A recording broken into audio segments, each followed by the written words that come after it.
나도 사람이기에 괜한 핀잔을 듣는 건 아닐까 싶어 쉽게 하지 못했던 말이 있다. 어떤 난해한 문제가 있을 땐 틀림없이 난해하게 만드는 무언가가 있기 마련 아닌가. 상황이 마냥 꼬이기만 하는 경우나 비관적인 상황이 벌어지는 이유도 마찬가지다. 문제를 만들거나 문제 해소를 방해하는 무언가가 분명히 있기 때문이다. 사기 탄핵을 가능하게 했던 2016년 총선의 거짓말 같은 상황이 그렇고, 사기 탄핵 자체는 말할 것도 없으며 4.15 부정선거도 그렇다. 이 상황에서 무언가는 의심의 여지 없이 국민의힘이라는 유사정당이다. 하나, 문재인 정권의 치부가 드러날 때. 둘, 사회주의 입법이 민주당 독재로 일방상정될 때. 셋, 사회주의 입법 제정 후 문재인 정권이 폭주할 때. 넷, 그래서 국민이 문재인 정체성을 의심할 때. 이렇듯 문재인 정권이 위험에 빠질 때면 어김없이 도우미들이 등장한다. 이들의 역할은 1. 내부를 분열시키는 것으로 우리의 의식을 흐리게 하는 것이며, 2. 동시에 반문 정서를 이용한 의식화를 달성하는 것이다. 진지하게 묻고 싶다. 정말 진심, 문재인만 아니면 되는 건가? 대안, 차선 운운하면서 누가 해도 문재인보다는 나을 테니 누구라도 상관없다고 생각하는 건가? 그저 민주당만 아니면 되나? 민족사관이라는 말이 있다. 아주 그럴듯해 보이는 말이지만 실상은 매우 역겹고 더럽다. 간단하게 설명하자면 반일이면 빨갱이도 용납할 수 있다. 이게 민족사관이다. 반문이면 무조건 오케이. 민족사관과 전혀 다를 게 없는데 바이든을 대입하면 오히려 훨씬 위험하지 않나. 홍준표, 오세훈, 안철수, 그리고 윤석열. 국민의힘이 뭘 했는지를 잘 생각해보자. 세월호 사고 이후 좌파의 여론 선동에 쫄아서 지선 직전 여당이 정부에 막대한 부담을 줬고, 2016 총선에서는 김무성 패거리가 자해를 하면서 집권 후반기 정부의 동력을 모조리 빼버렸다. 이게 사기 탄핵의 동력이 되었음은 말할 것도 없다. 당시 청문회는 무려 7차까지 진행되었고, 법사위 위원장은 여당 권성동이었으며 박범계와 나란히 앉아 삿대질하던 이들 중엔 하태경과 장제원이 있었다. 여당의 41명이 탄핵 찬성표를 던졌으며 백지와 다름없던 소추안에는 유의미한 어떤 이해 제기도 없었다. 물론 이후에 신문 기사와 검찰의 공소장으로 소추안이 채워졌을 때에도 마찬가지다. 헌재가 파면을 결정했던 당시의 이유들은 대부분 무죄가 확정되었으며 일부 유죄의 경우조차도 묵시라는 억지가 가미되어 있다. 이뿐만이 아니다. 악의적으로 생산과 재생산을 반복하며 확대되었던 소위 썰이라는 건 100% 허위로 증명되었다. 그럼에도 이 사실들을 진지하게 재평가하는 여당 의원이 단 한 놈도 없었다. 오히려 죄인의 낙인을 더욱 선명히 찍기 위해서 홍준표는 박근혜 대통령의 출당을 거론하며 내부를 분열시켰고, 이는 자신의 공약을 철저히 위반하는 인사를 내정한 문재인의 실체를 가리는 것에 매우 적절한 수단이 되었다. 이 시기에 탈원전 만행이 시작됐다는 것도 잊어선 안 된다. 2018 지선도 똑같다. 문재인 정부의 실체를 보고도 당의 지선 방향은 오로지 좌파의 눈높이에만 맞춰져 있었다. 애초에 지선 승리를 포기한 탓에 문재인 정권에 날개를 달아준 것은 덤이다. 4.15 총선 부정에서의 피해자는 물론 국가와 유린당한 유권자 전부이지만 솔직히 국민의힘이 당장 가장 큰 피해를 본 당사자 아니던가. 그런데 이상하게도 뭔 개소리죠. 선거 부정이라뇨 등의 진짜 개소리를 늘어놨었다.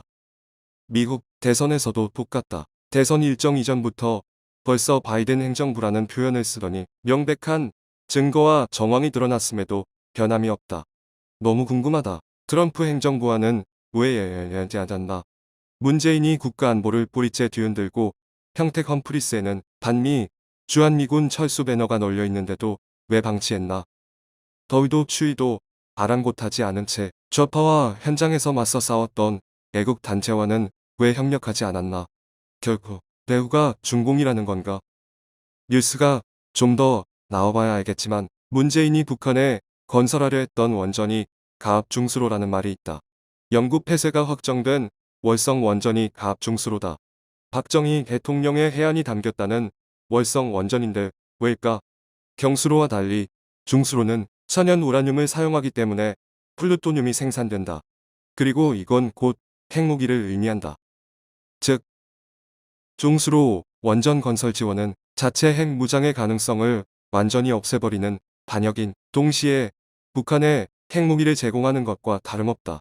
건국 이래 이런 위기가 또 있었을까?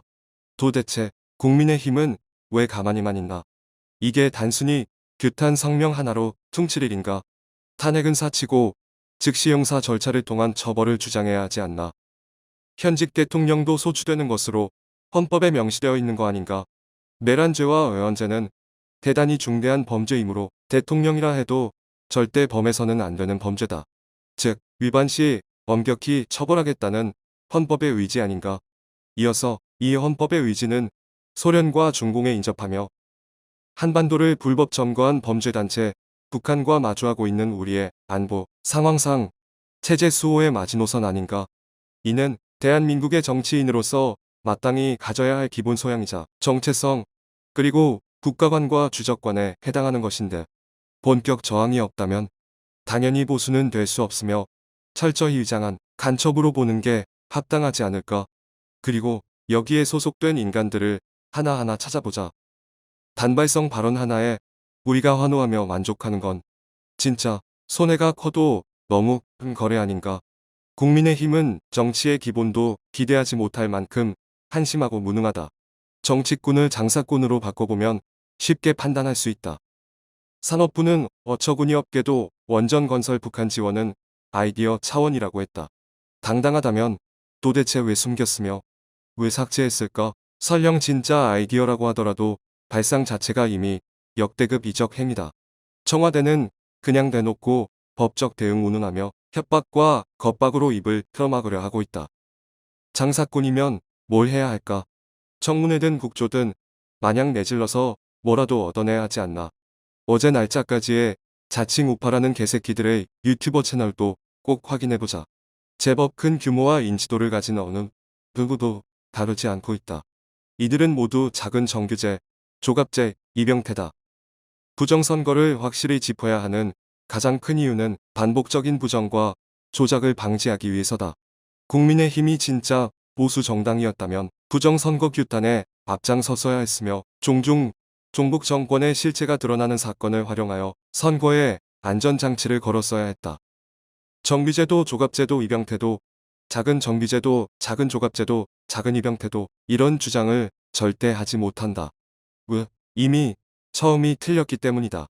코털의 실시간 검색어 기능은 이미 국민의 눈과 귀를 가리는 것에 사용되고 있고, 최대 사형에 이르는 초대형 범죄의 실체가 드러나고 있는 이 상황에 어김없이 보수 성향 국민이면 솔깃할 만한 내부 이슈가 터져나온다. 윤서인이다. 적어도 내가 판단하기에는 보수의 이미지를 망쳐서 좌파를 이롭게 하는 좌파의 1등 공신이 아닐까 싶다. 여러 커뮤니티에 윤서인을 욕하는 글, 두둔하는 글이 끝도 없다. 지금 이 상황에 욕도 두둔도 모두 아주 멍청한 낭비 아닌가? 우선순위가 매우 잘못되어 있는 거 아닌가? 혹시라도 너무나도 뻔하게 윤서인 흠집 내기를 통한 보수 분열책이다. 이런 말 같지도 않은 말은 하지 말자. 이게 어디 한두 번인가? XX가 사건을 계기로 완전히 버렸어야 했다. 이게 무슨 만평? 도대체 어떤 메시지가 있으며 어떤 합리적 비판 의식이 있는 건지 전혀 이해할 수 없다. 조두순의 석방을 비판 또는 경계하는 의도라 해도 방식의 문제로 인해서 어떤 가치도 달성되지 않는다. 정말 이게 그의 수준이라면 단언컨대 어떤 종류든 대표성을 가져선 안 된다. 실격이라는 뜻이다. 피해 아동 당사자와 그 친인척의 입장에서 생각할 때 용납 가능한 게 하나라도 있나. 더욱 이게 자칭 우파라는 작자 머리에서 나올 만한 건가. 또한 보수의 득인가 실인가, 아주 노골적으로 치명적일 만큼의 실 아닌가. 벌금인지 위자료인지는 몰라도 2천만 원은 또 후원으로 감당하지 않았나. 도덕은 이성이다. 이건 도덕급뿐만 아니라 법까지 위반한 명백한 범죄임에도 이걸 만국의 조짐 탓에 누가 툭 하고 건드리기만 해도 마냥 울고 싶을 만큼 상처 많은 보수가 감당해야 하는 건가. 이런 작자들이 정말 한둘이 아니다. 마지막으로 이것들은 모조리 문재인 덕분에 먹고 산다. 이들 입장에서 건강하게 발전하는 대한민국은 어떤 의미일까? 더 이상 깔 게 없어지면 먹거리가 사라진다고 생각하고 있는 건 아닐까? 이런 이유로 보수팔이 박근혜 팔이라고 하는 거다. 거짓이 바로 잡히면 본도 완장도 모두 사라질 테니까. 우리는 정말 정신 차려야 한다. 사리사욕에 미쳐서 국가와 국민을 두고 위험한 장난질에 여념이 없는 꾼들을 철저히 경계해야 한다. 두고자 이 꾼들의 대부분은 선거가 다가올수록 국민의 힘과 놀라운 케미를 보일 것이다. 여기에 속는 것은 국가와 국민 그리고 번영으로 증명된 체제를 배신하는 것과 다름없다.